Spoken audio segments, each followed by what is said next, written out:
now, right? I mean, he's got good clear. His late game is absolutely insane. He's got a global ultimate as a hunter. Plenty of defensive options, as you mentioned. Why haven't we been seeing him? So if the Apollo goes neutral and doesn't get ahead in the early game from any invades, like such as Kiki has been helping them out with, and this Death's Toll Bumbus Master start coming out of Snoopy, then he will get out.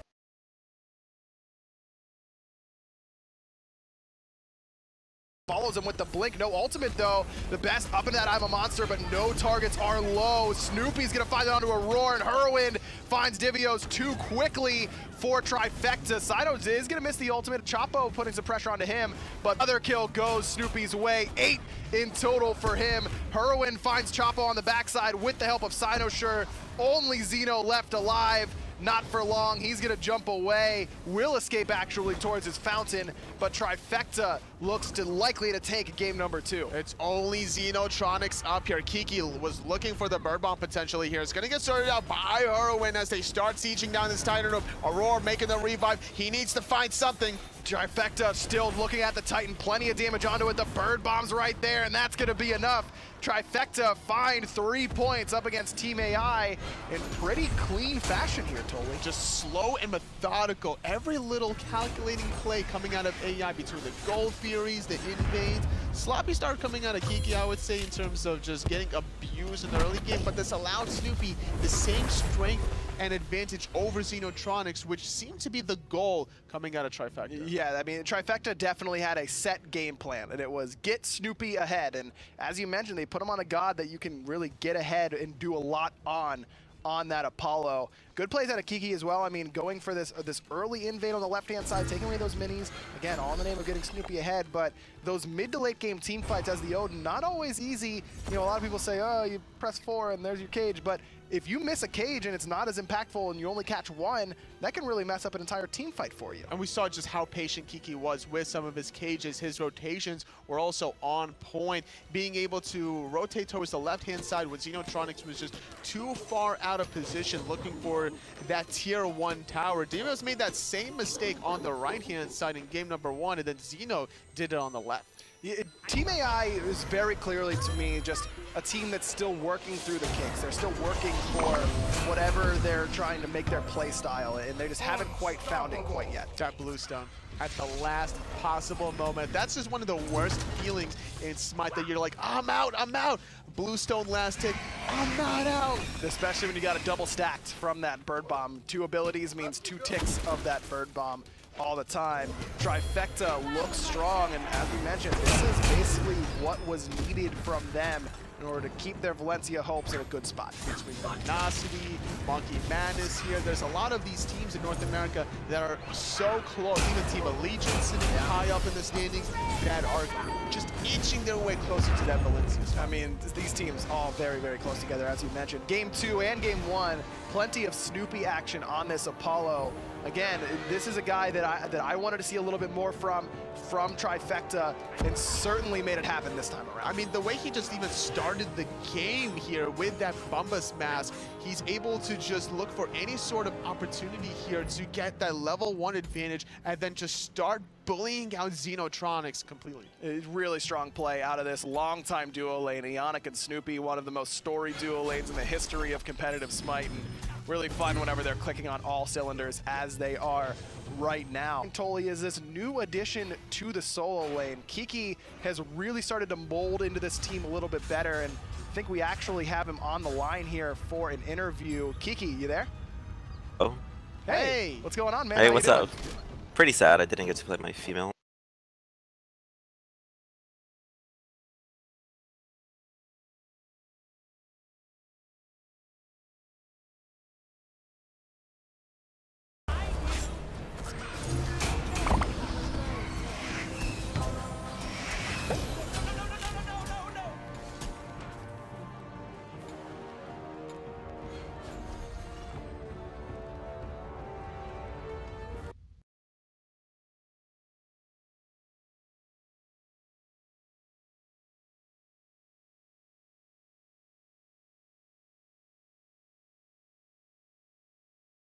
To get ramped up a little bit here. How are you?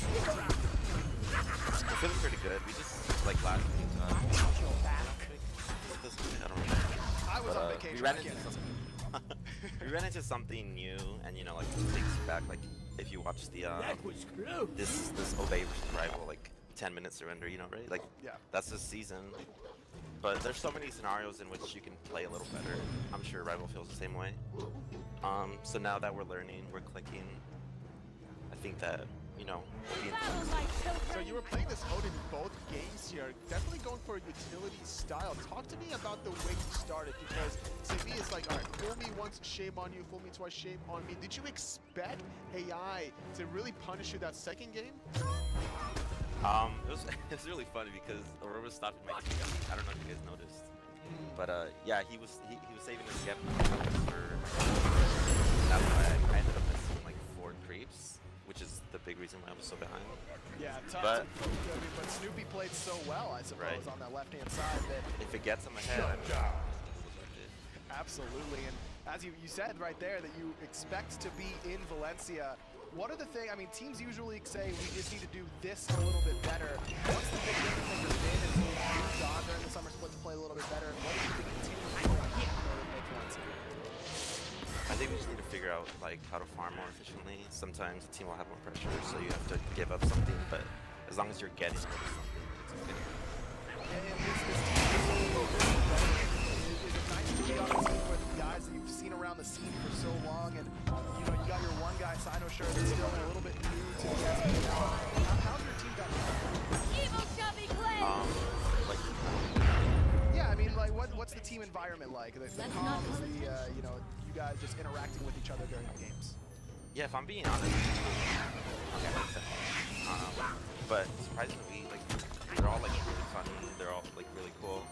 So we ended up clicking well. Like after 2 weeks, like I felt like I was just, you know, one of their friends. Sure. Well, congratulations, Kiki, on the 2-0 victory today. You got any shout-outs before we let you go? Yeah, shoutouts to my team for giving me a shot, and shoutouts to Trifecta for so. The new organization for this veteran team. Congratulations, Kiki. Thank you so much for joining us. That's it. Set number 2. It's Trifecta taking the 2-0 over Team AI. We're going to go a quick break. We'll be right back with more SPM.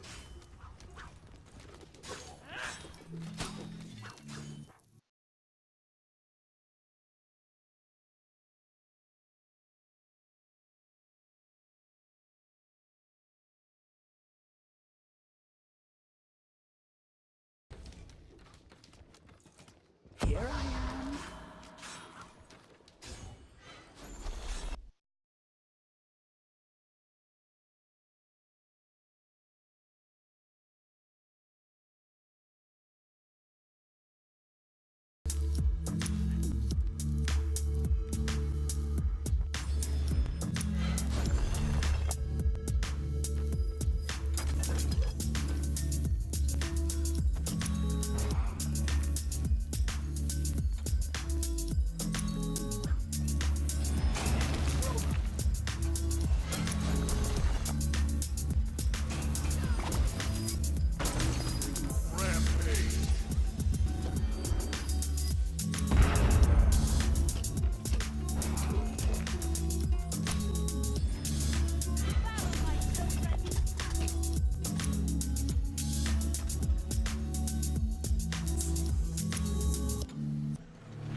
afternoon and welcome back to the Smite Pro League. I'm Tom Battinger and that's going to be Anatoly.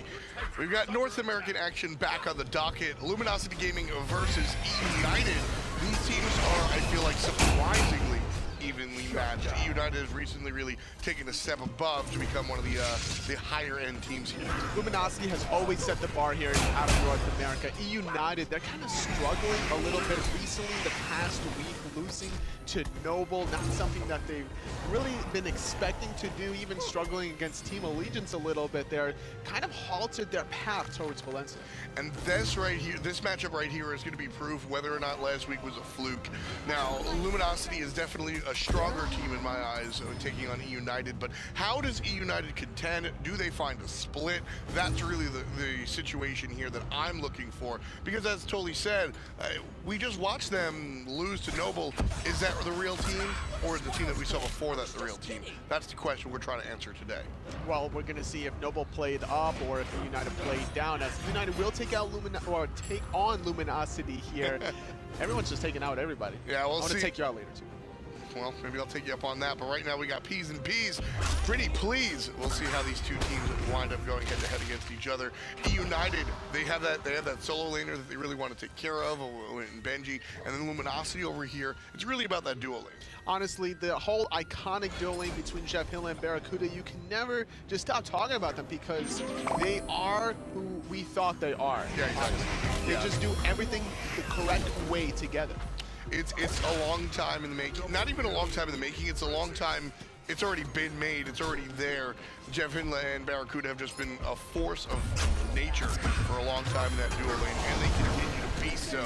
United here tend to ban. They opt to ban out Terra, the Bologna, the very meta ban coming out from Luminosity here, and the second ban coming out from LG should likely be in a similar vein, looking towards the meta. Luminosity tend to really fight against that. It just seems that Luminosity don't really care about picking the Bologna for Scary D to start things off.